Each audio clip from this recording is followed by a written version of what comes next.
शारन, आज due date पहुंच चुका है, प्लीज रेंट जमा कर देना याद से, ठीक है? कर दूंगी यार। अंजलि जब भी तुझे देखती हूँ ना हमेशा जल्दी में रहती है। वैसे रूटीन क्या है आज मैडम का? पहले आज स्कूल जाना है, स्कूल के बाद पापा से मिलने हॉस्पिटल, उसके बाद रिया कामत के यहाँ ट्यूशन और फिर तेरे पास। मेरे पास? भूल गई, मैं 10 दिन के लिए ऊटी जा रही हूँ मम्मी पापा के पास।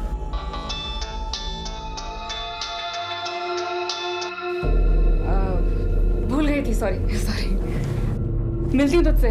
Bye bye.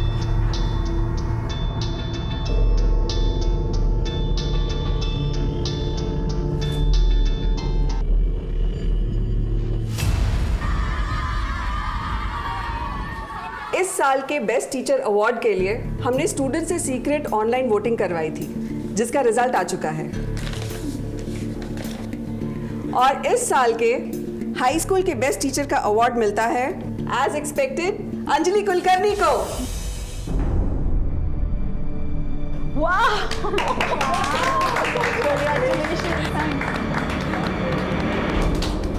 Thank you so much ma'am.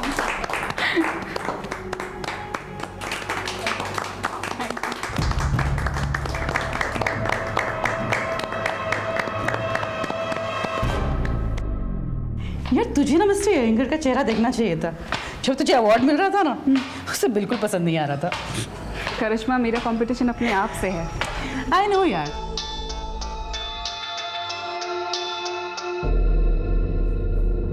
चले, मुझे ट्यूशन देने जाना है। Let's go.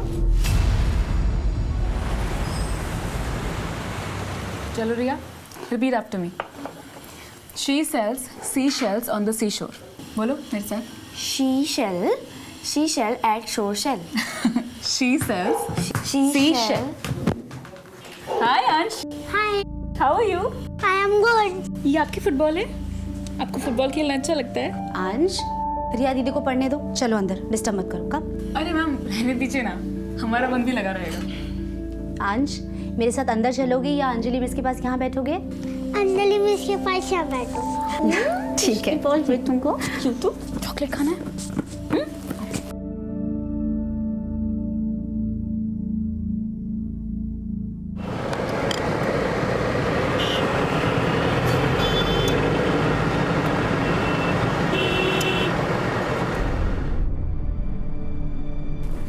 I am ready मम्मा। कोई फायदा नहीं है बेटा, हम लोग पार्टी में नहीं जा रहे। सुधा, क्या नाटक है? हाँ, सुबह तुम्हें आज ही गाड़ी वर्कशॉप में देनी थी। मैं उस रमन जैसे घटिया आदमी के साथ तो बिल्कुल नहीं जाऊंगी। सुधा प्लीज पुरानी बातें भूल जाना यार। वो हमें पिक करने आ रहा है। मैं क्या कहूंगा उससे? मेरी बीवी तुम्हारे साथ नहीं जाना चाहती। मैं कुछ नहीं जानती सुबोध, अगर जाना ही है तो टैक्सी में चलते हैं ना। Enough is enough. हेलो भाभी जी। अंश, रिया मम्मा के साथ पीछे बैठो। हाय। हाय। अरे बच्चों को दारू पार्टी में कहाँ लेकर जा रहा है? यार समझाया था मैंने इसे। हाँ नहीं सुना। अभी क्या करना है? अरे देखो, 1-2 घंटे की बात है ना, बच्चों को मंजूर बाबू संभाल लेंगे। अंश बाहर निकलो।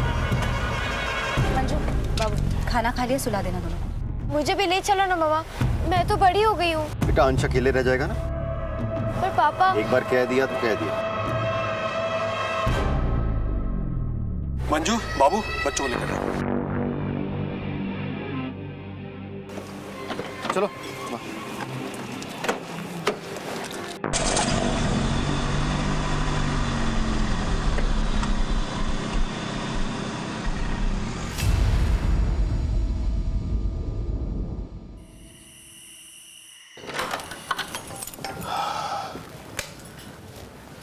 हाँ लगता है बच्चे सो गए। मंजू और बाबू कहाँ चले गए? कहीं बच्चों के रूम में तो नहीं सो रहे?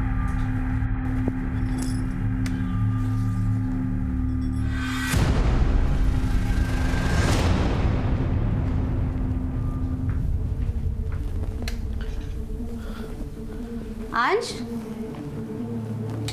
मंजू, अंश, अंश, सुबोध। अंश कहीं पे भी नहीं है। अरे कहाँ जाएगा, यहीं कहीं होगा, देखो ठीक से। अरे हाँ, लेकिन मंजू और बाबू भी नहीं है। क्या तुमने ठीक से देखा? हाँ, मैंने ठीक से देखा है। वो कहाँ जाएंगे? अंश,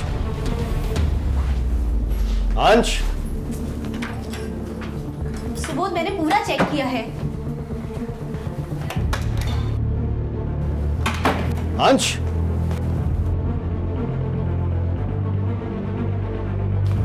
रिया से पूछो।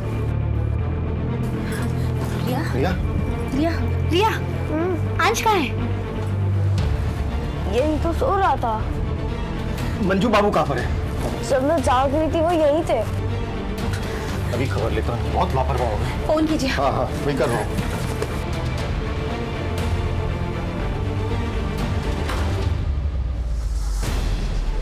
कहाँ चले गए थे तुम? अंश कहाँ पर है? साहब, मैं अंश बाबा को सुला के नीचे बीड़ी पीने के लिए गया था। अंश घर पर नहीं है, जाके ढूंढो बाबू। जाओ, जाके अंजलि के घर पे देखो।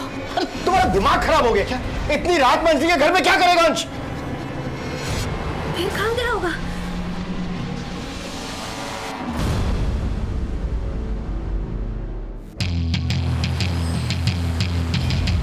साहब, हमारी सोसाइटी के सारे बच्चे यही खेलते रहते हैं। आज तक कोई बच्चा गायब नहीं हुआ। अंश कहीं नहीं गया होगा साहब, यही होगा अंजलि के घर। अरे कितनी बार तो वो अपने घर ले जाती थी उसे और फिर अपने आप छोड़ भी देती थी। आपको कैसे पता? उसकी माँ ने ही तो बताया था। अरे मिल गया अंश, कहाँ था? वो अंजलि मिस के यहाँ पे था। अभी भी सबने पूछा साहब, लेकिन अंजलि तो मना ही कर रही है कि अंश तो आया ही नहीं उसके पास। अंजलि का घर कौन सा है?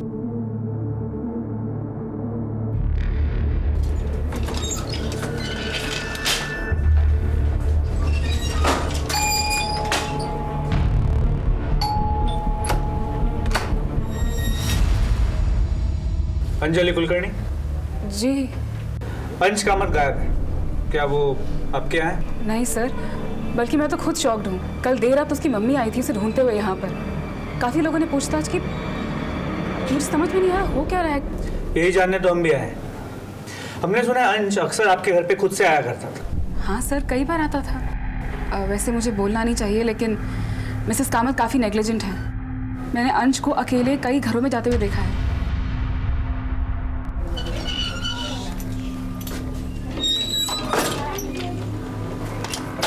हाय। आपने आखिरी बार अंश को कब देखा था?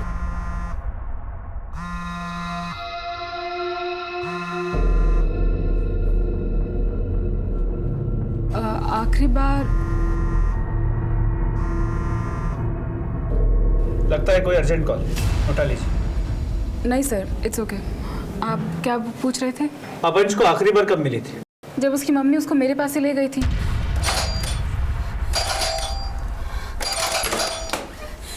अंजलि, अंश है। अंश, अंश, यहाँ क्या कर रहे हो? ये मेरे साथ चला आया, उसके बाद फिर हम खेलने लगे, इसलिए देर हो गई।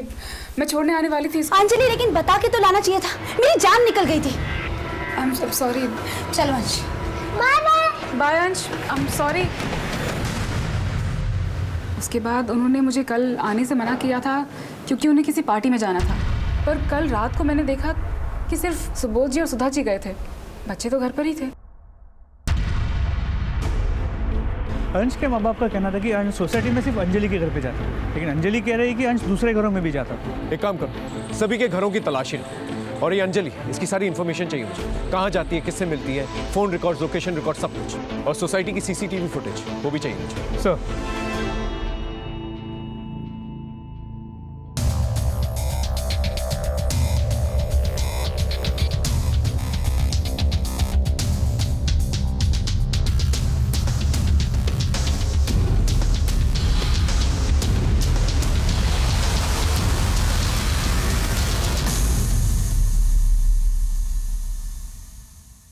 सर, हाँ, अंश की सोसाइटी में सभी जगह चेक किया, अंश कहीं भी नहीं मिला। और सर, इसमें अंश की सोसाइटी के सभी सीसीटीवी कैमरा का फुटेज है। लेकिन सर, एक प्रॉब्लम है। अंश की सोसाइटी में 2 गेट्स, एंट्री और एग्जिट गेट्स।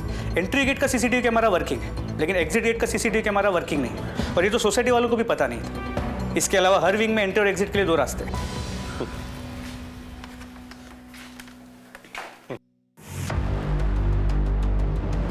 9:55 को सुबोध का दोस्त रमन बिल्डिंग में एंटर होता है और ठीक 10 बजे मिस्टर और मिसेस कामत बच्चों को छोड़कर निकल जाते हैं। सर यहाँ इसके आगे ये देखिए अंजलि कुलकर्णी की भी मूवमेंट्स है।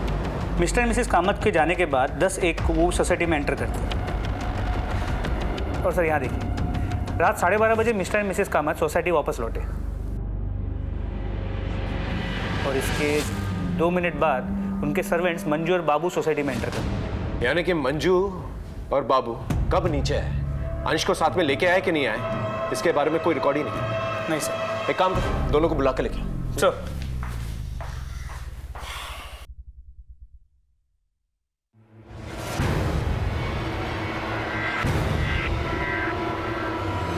मंजू ने सब बता दिया, अब तू बता कल रात क्या हुआ था, वहां क्या देख रहे, यहाँ देख के बात कर, बोल। वो साहब मैं मंजू को लेकर सोसाइटी के रूम में गया था। साहब यही सच है साहब, अगर हम ये सब करते और बच्चे उड़ जाते तो साहब। और फिर साहब और मैम साहब हमें पकड़ लेते तो। शर्म नहीं आती तुम दोनों को? लोग अपने बच्चे अपने घर बाहर तुम लोग के भरोसे छोड़ के जाते हैं और तुम लोग रंगरलियां मना रहे हो। गलती हो गई साहब। कहीं ऐसा तो नहीं कि अंश की किडनैपिंग तुम दोनों ने की और जो फिरौती के पैसे मिलेंगे उससे ऐश करो? नहीं साहब, हमने जो कुछ भी गलत किया आपको बता दिया। हाँ तुमने बता दिया, हमने मान लिया, आगे बताओ क्या हुआ। और कुछ बताने के लिए नहीं है साहब, और मैडम तो खुद बच्चों को लेकर आपस में लड़ते रहते थे।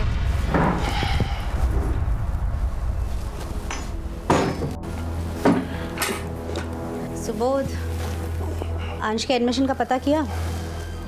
सुधा, थका रहा ऑफिस से आ रहा हूं मैं, चाय नाश्ता तो पूछती नहीं हो, ये किया वो किया।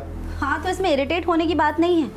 तुम्हारी सी आजकल के चक्कर में ना हंस म्यूनिसिपैलिटी के स्कूल में पढ़ेगा। That's my responsibility, मैं देख लूंगा उसे कहाँ पढ़ा। हाँ तो देखो ना। मंजू एक बढ़िया चाय पिला। बाय द वे बच्चे कहाँ पर हैं? खेल रहे होंगे कहीं। खेल रहे होंगे कहीं, ये क्या जवाब हुआ? तुम्हें पता ही नहीं कि तुम्हारे बच्चे कहाँ पर हैं। सुधा तुम बस बैठकर ऑनलाइन शॉपिंग किया कर। मंजू डोर खोल दो। बेटा मेरी बात तो नहीं। हाँ पापा देखो ना, बाबू भी आने आज फिर मुझे बड़े भैया और दीदी के साथ बैडमिंटन नहीं खेलने दिया। तो ठीक है, तो क्या बेटा, आपको अपने उम्र के बच्चों के साथ खेलना चाहिए। बाबू जाओ अंश को भी ले आओ, लेट हो रहा है। मैडम जी अंश बाबा तो हमारे साथ नीचे खेलने नहीं आए थे। लेकिन वो तो नीचे गया था। हद करती हो तुम कह रही हो नीचे गया था, ये कह रहा नीचे नहीं गया था। तुम्हें पता ही नहीं कि तुम्हारा बच्चा कहां पर है। Subodh calm down. Shut up यार, आस पड़ोस में खेल रहा होगा यार। Shut up. बाबू जो देखने जाओ, एक काम करो मैं भी आ रहा हूं। हाँ रुको।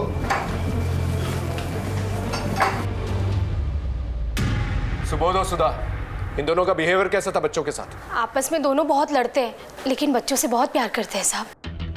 साहब बहुत गुस्से वाले हैं, लेकिन दोनों का अपने बच्चों के लिए बराबर का प्यार है साहब। लगता ही नहीं कि रिया गोद ली हुई बच्ची है।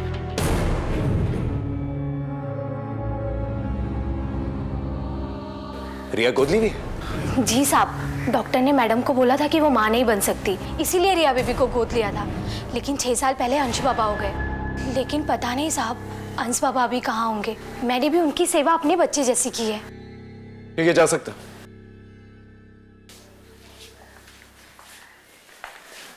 सर ये हमारे प्राइम सस्पेक्ट्स थे, इन्हें जाने क्यों दिया? उनके खिलाफ हमारे पास कोई ठोस सबूत भी नहीं है, रख के भी क्या करते हैं। एक काम करो, इन पर नजर बनाए रखो, शायद कोई क्लू मिल जाए। सर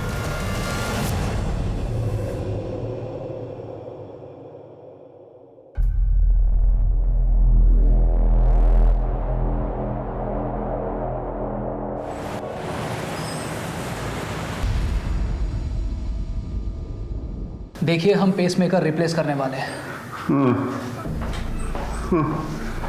पापा पापा बेटा हाँ लगता है मैं नहीं बच पाऊंगा। आपको कुछ नहीं होगा पापा, मैं हूं ना, मैं कुछ भी करूंगी। तो सोचती क्यों नहीं? यहाँ की इलाज बहुत महंगा है बेटा। पापा आप पैसों की चिंता मत करिए ना, बस आप डिटर्मिन्ड रहिए। 1-2 दिन में पैसों का इंतजाम हो जाएगा। अंजलि जी जितना जल्दी हो सके पैसों का इंतजाम कर लीजिएगा। मैक्सिमम 4 दिन है आपके पास, और याद रखिए मैंने आपकी गारंटी ली है। जी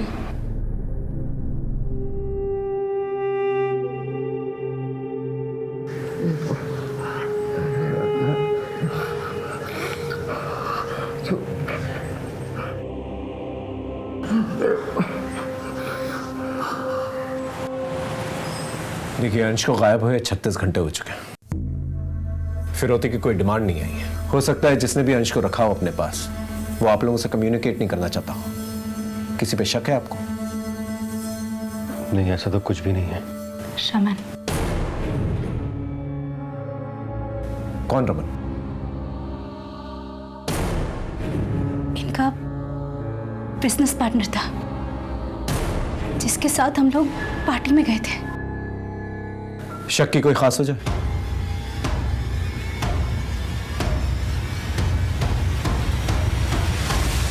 सर, सुधा भाभी का दिमाग खराब हो गया है। मैं उसकी किडनैपिंग क्यों करूंगा? मैंने कुछ नहीं किया है।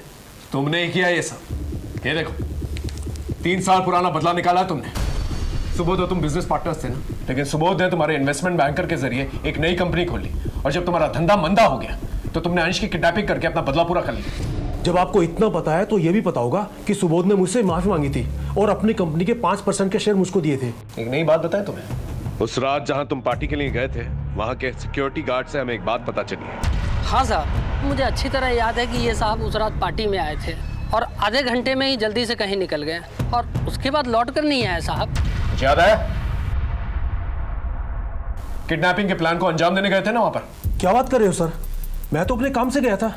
देखिए सर, आप मुझ पर काम का शक कर रहे हैं। शक करना हमारा काम है, लेकिन पुलिस वालों को गुमराह करना, उनसे झूठ बोलना, वो एक गुनाह। याद रहे।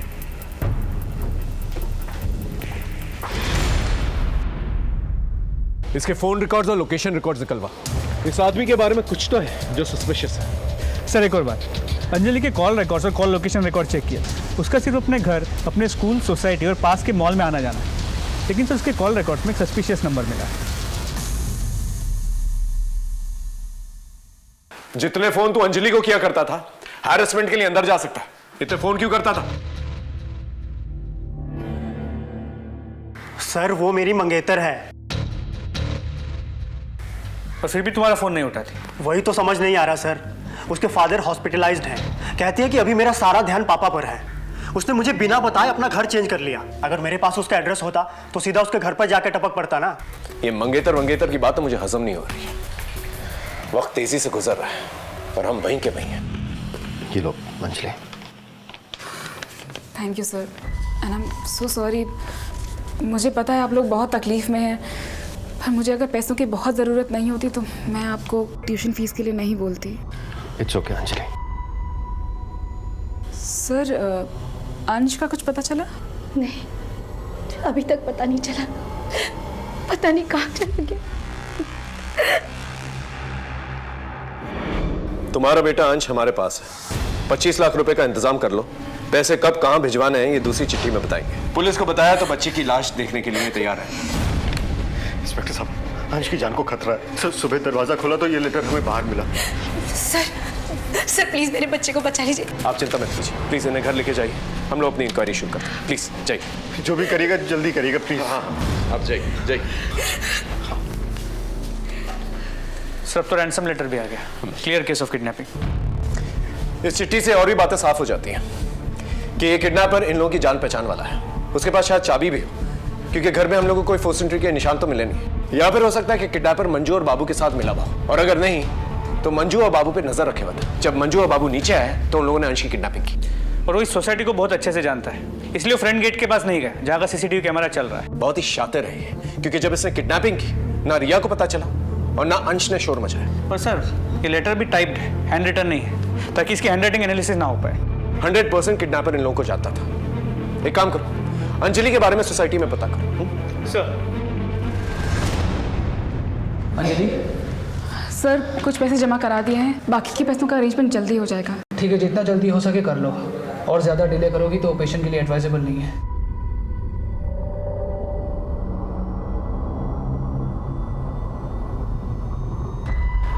तरुण, छोड़ो मेरा रास्ता प्लीज। मुझे सब पता है अंजलि, पुलिस मुझसे मिली थी।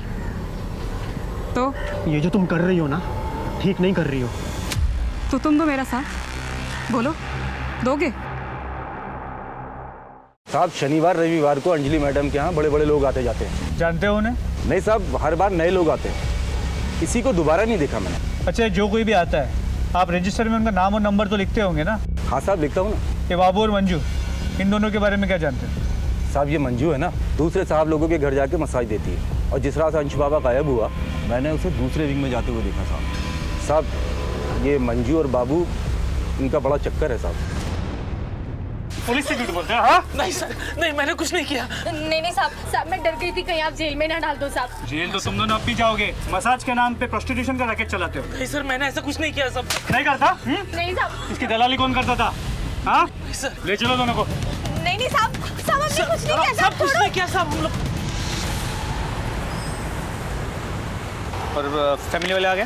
बुला लिया। ठीक है, बॉडी हैंड ओवर कर दो। सर, हाँ अंश के केस में पता चला है कि वहाँ सोसाइटी में जो सर्वेंट थी मंजू, वो मसाज के नाम पे प्रोस्टिट्यूशन का काम करती थी। और उसका जो पार्टनर था बाबू, वो उसका एजेंट था। लोग बिना इंक्वायरी किए नौकर कैसे रख लेते? इस अंजलि के बारे में कुछ पता चला? जी सर, सरप्राइजिंगली ये पता चला है कि अंजलि भी हाई एंड प्रोस्टिट्यूशन में इन्वॉल्व है। जी सर, उसके क्लाइंट सब बड़े बड़े लोग हैं। मैंने सोसाइटी के एंट्री रजिस्टर से उनके नाम और नंबर निकाले, उनसे बात भी की, लेकिन कोई भी सामने आने को तैयार नहीं। लेकिन उन्होंने ये कहा कि उसके पिताजी काफ़ी सीरियस है और उसके ट्रीटमेंट के लिए अंजलि ये सब कर रही है। हॉस्पिटल में पता करने की कोशिश की? जी सर, उसके पिताजी वाकई काफ़ी क्रिटिकल कंडीशन में एडमिटेड है, पर डॉक्टर्स ने बड़ी रकम डिपॉजिट करने के लिए कहा है। इसका मतलब अंजलि को वाकई में पैसों की ज़रूरत थी? जी सर, इसलिए चांसेस बढ़ जाते हैं कि अंश की किडनैपिंग अंजलि ने ही की होगी, और जो फिरौती की रकम मिलेगी उससे अपने पिता का ट्रीटमेंट करेगी। एक काम कर, अंजलि को बिना कोई हिंट दिए फोन करके थाने बुलाओ, इंक्वायरी की। Sir. The number you are trying to call is currently switched off. Sir, Anjali का फोन स्विच्ड ऑफ है। इमीडिएटली उसका फोन सर्विलेंस पे डालो और घर जाके चेक करो, शायद उसे हिंट मिल गई हो इसलिए वहां से फरार हो गई। सर।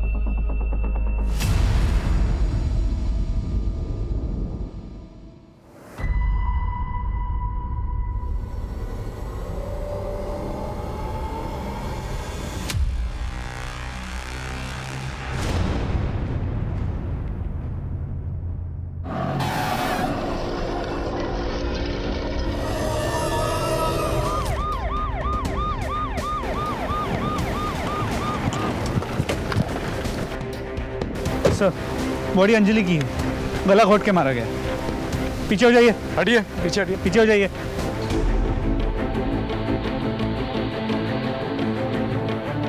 बॉडी को सबसे पहले किसने देखा? सर मैंने। हाँ। सर एक जीप आए लड़की को फेंक कर चली गई। इसका मतलब अंजलि को कहीं और मारा गया है और बाद में लाकर यहाँ पर डंप की गई है। जीप का नंबर लिया? नहीं सर। तो जीप की जितनी भी डिटेल्स मिल पाई है आसपास के सभी पेट्रोलिंग पुलिस और बीट पुलिस के साथ शेयर कर दी। होपफुली जीप जल्दी ट्रेस हो जाएगी। और अगर नहीं मिलती है तो आरटीओ की मदद।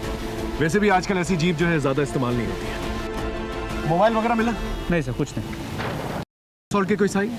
सर कपड़े तो ठीक ठाक है, बाकी डिटेल्स पोस्टमार्टम रिपोर्ट से ही सामने आएंगी। पंचनामे के बाद बॉडी को पोस्टमार्टम के लिए भिजवाओ। अभी फिलहाल हम एक ही काम कर सकते हैं, अंजलि का मर्डर किसने किया है ये पता करना होगा। अगर अंजलि ने अंश को किडनैप नहीं किया और फिरौती नहीं मांगी तो फिर अंश का है। सर फिर अभी के लिए प्लान ऑफ एक्शन क्या होना चाहिए? एक काम करो, अंजलि के घर जाके उसके मोबाइल और लैपटॉप्स फोरेंसिक जांच के लिए भिजवाओ। उसके ईमेल अकाउंट और सोशल मीडिया अकाउंट से कुछ ना कुछ तो पता चल जाएगा। और अपने खबरियों को राउंड अप करो, उन्हें अलर्ट करो और जितने भी किडनैपिंग गैंग्स हैं उन्हें सर्कल करो। सर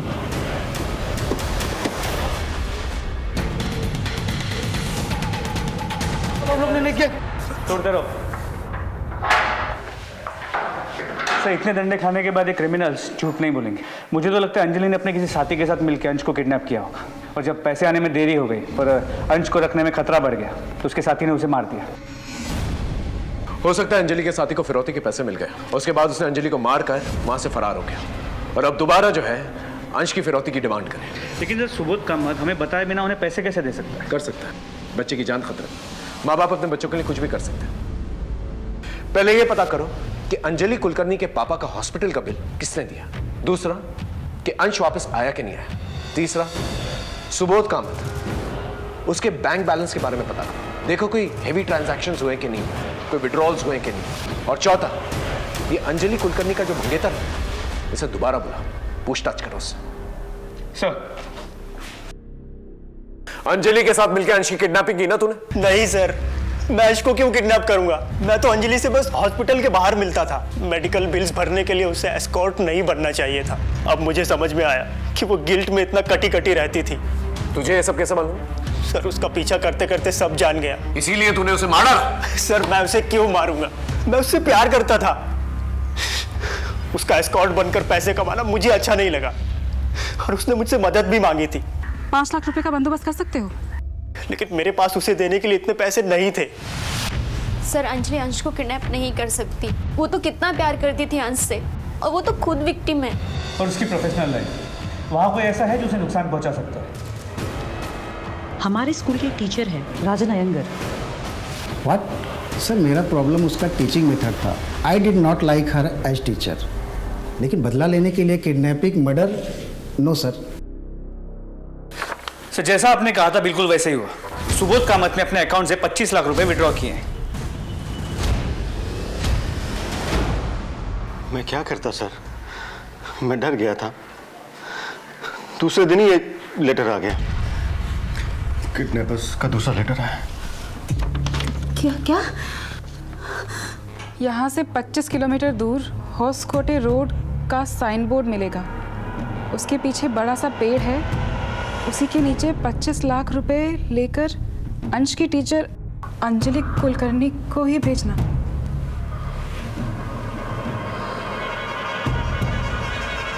किसी दूसरे को भेजा या पुलिस को बताया तो अंश जिंदा नहीं मिलेगा।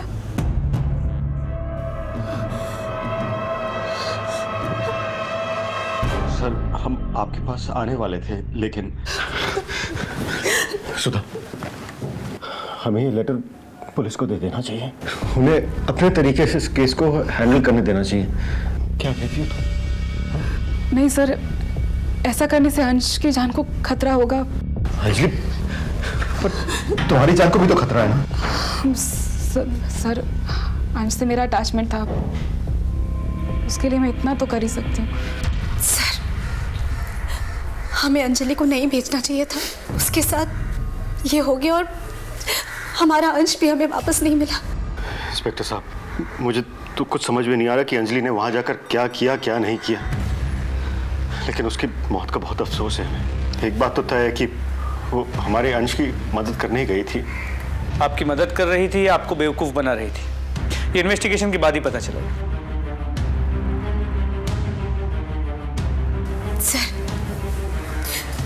सर प्लीज मेरे अंश को ले आइए।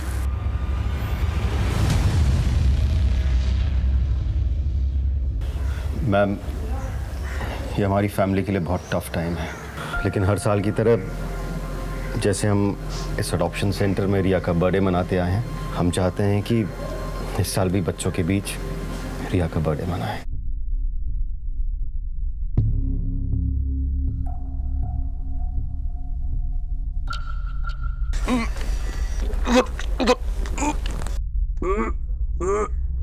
लगता है बद्दू यहाँ से आ रहा है।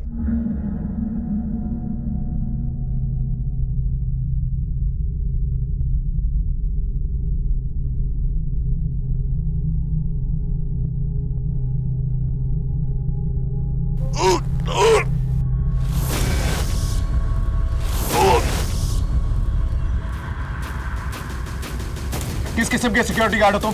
कोई भी बिल्डिंग में आता तुम्हें पता तक नहीं चलता। यहाँ इसकी स्टेटमेंट लो।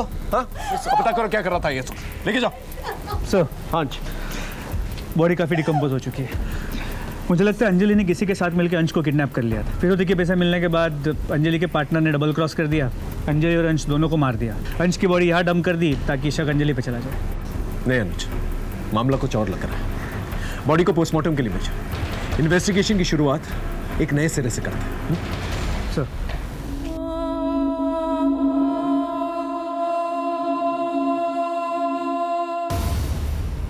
सर हाँ, अंश कामत की पोस्टमार्टम रिपोर्ट। शॉकिंगली उसकी मौत उसी रात हो गई थी जिस रात उसे किडनैप किया गया था, 5 फरवरी।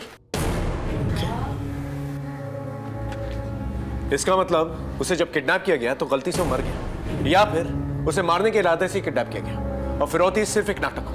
सर मोटिव ये भी हो सकता है कि मिस्टर मिसेस कामत को इमोशनली स्ट्रेस आउट किया जाए और साथ में पैसे भी कमा ले। हो सकता है। सर हाँ सर, ये अंजलि कुलकर्णी अपना सोशल मीडिया अकाउंट अपने फ़ोन पर ही चलाती है और कभी कभी अपने लैपटॉप पर। ये देखिए सर, ये अंजलि तो मिस्टर कामत के फ्रेंड रमन से भी टच में थी। देखिए जिस रात अंश को किडनैप किया गया था उस दिन रमन ने मैसेज किया है कि 10 मिनट में आ रहा है। हेलो, हाँ बोलो कुद्रेमुख।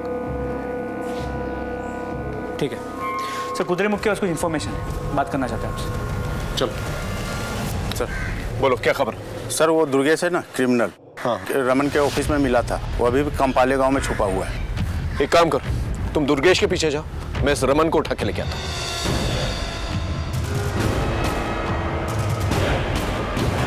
सर आप मुझे मार क्यों रहे हो? चुप! सीधे सीधे बताओ, पार्टी के बाद कहां गया था तुम? मैंने आपसे झूठ बोला था, मैं उस दिन अंजलि के घर पर गया था। अंजलि को पैसों की जरूरत थी और हमारी जरूरतें एक दूसरे से पूरी हो रही थी। अब इसका मतलब ये तो नहीं है कि मैंने अंश का किडनैप किया। जानता था इतनी आसानी से बोलेगा नहीं तू। दुर्गेश गौड़ा को जानता है ना तू? हाँ? मैं तो उसे सिर्फ पैसे देने गया था, 20 लाख। वही पैसे जो अंजलि लेके आई थी? हाँ साहब। पैसे? बच्चा कहाँ है?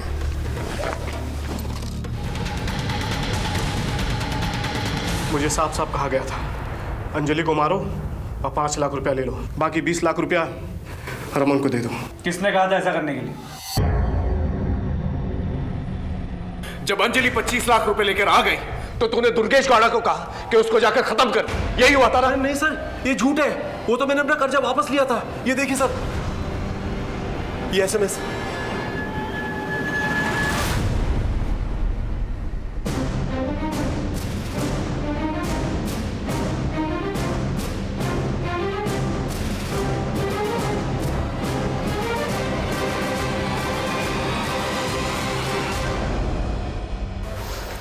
सर मुझे शक था कि अंजलि ने ही अंश को किडनैप किया है। इससे मेरा उससे बदला भी पूरा हो जाता और जो पैसे मुझे रमन को लौटाने थे वो भी उसे मिल जाते। आपको तो नॉवलिस्ट होना चाहिए था मिस्टर कामत। हम बताते हैं सच क्या है। सच ये है कि अंजलि को पता चल चुका था कि अंश का मर्डर आपने किया। ये देखो, ये रहे उसके मैसेजेस।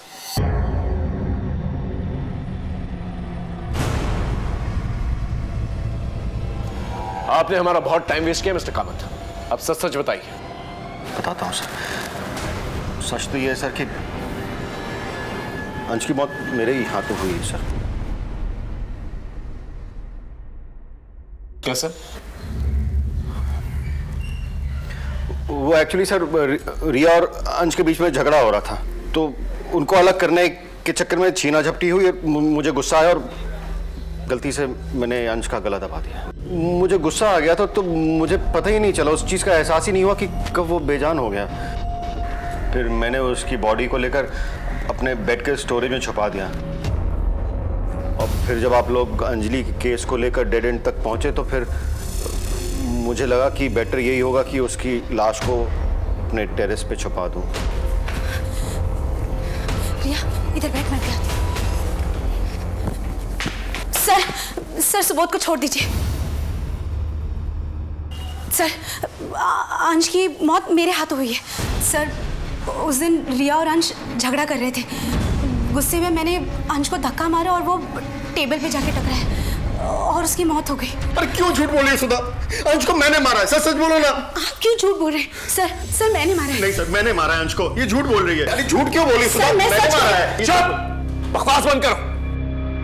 पोस्टमार्टम रिपोर्ट आ चुकी है हमारे पास। उसकी मौत दुपट्टे से हुई है, गला घुटने से। अब सच सच बताओ, ये सब क्या चक्कर? बोलो।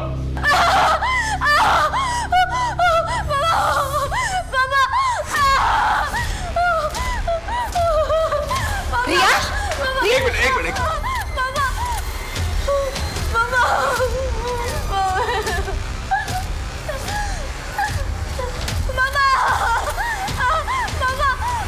सर ये तो रिपोर्ट लिखाने आई थी यहाँ पे।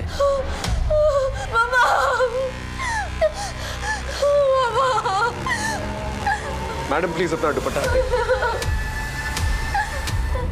बेटा तुम्हारे भाई की मौत का बहुत दुख है हमें, लेकिन तुम्हारे माँ बाप ने कबूल किया है कि उन्होंने ही अंश को मारा। अब जब तक इस बात को प्रूफ नहीं कर देते वो लोग जेल में रहेंगे यहाँ पर और तुम्हें एनजीओ भेजना पड़ेगा। नहीं, मुझे एनजीओ में मत भेजिए। मुझे एनजीओ में नहीं जाना। मेरी मम्मी पापा झूठ बोल रहे हैं।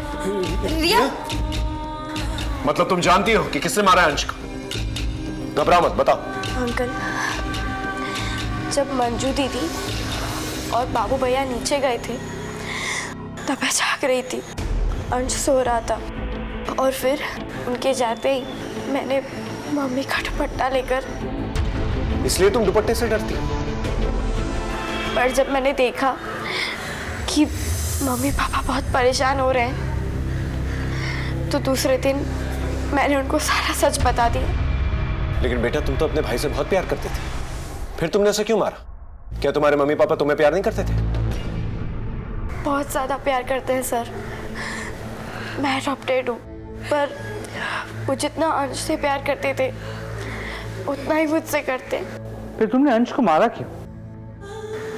बार बार सब मुझे चिढ़ाते थे कि तू अडॉप्टेड है, अंश जैसे बड़ा होगा तुझे तेरे मम्मी पापा वही एनजीओ में छोड़ाएंगे जहाँ से तुझे लाए थे। अब तो अंश आ ही गया है, फिर गोद ली हुई बेटी की जरूरत क्या है? अभी अंश छोटा है इसलिए तुझे रखा है। अरे गोद ली हुई बेटी किसे चाहिए जब अपना बच्चा पास में हो तो? हाँ, अपना अपना होता है, पराया पराया। अंश ही उनकी असली औलाद है। मुझे लगा मम्मी पापा अंश से प्यार करते हैं, वो मुझे छोड़ देंगे, इसलिए मैंने अंश को मार दिया। लेकिन सर, हमने कभी भी रिया को अडॉप्टेड या पराया नहीं समझा। इसलिए आप लोगों ने अंजलि को टारगेट बनाया क्योंकि उसे पैसों की जरूरत थी ताकि हमारा शक उस पे जाए। और जब अंजलि को इस बारे में पता चल गया तो अंजलि को मार डाला ताकि अंश की किडनैपिंग का राज उसी के साथ दफन हो जाए। जी सर। सर आपको ये लेटर पुलिस को देना चाहिए। अंजलि प्लीज, तुम्हें पैसों की जरूरत है ना अंजलि? मैं तुम्हारे पापा के इलाज के लिए 5 लाख रुपए दूंगा। देखो, अगर हम पुलिस में गए ना तो फिर मेरा अंश जिंदा नहीं बचेगा। थोड़े दिनों से रिया में बदलाव आए थे, बहुत बुझी बुझी रहती थी, लेकिन हमने कभी ये नहीं सोचा था कि इस खामोशी के पीछे इतना बड़ा तूफान पनप रहा है। एक गुनाह छुपाने के लिए इतने सारे गुनाह कर डाले तुम लोगों ने। रिया ने अंश को मारा और रिया को बचाने के लिए तुम लोगों ने अंजलि को मार दिया। अगर पहले ही महसूस कर लिया होता रिया का बदलाव तो शायद ये दिन देखना नहीं पड़ता। लेके जाओ इन्हें।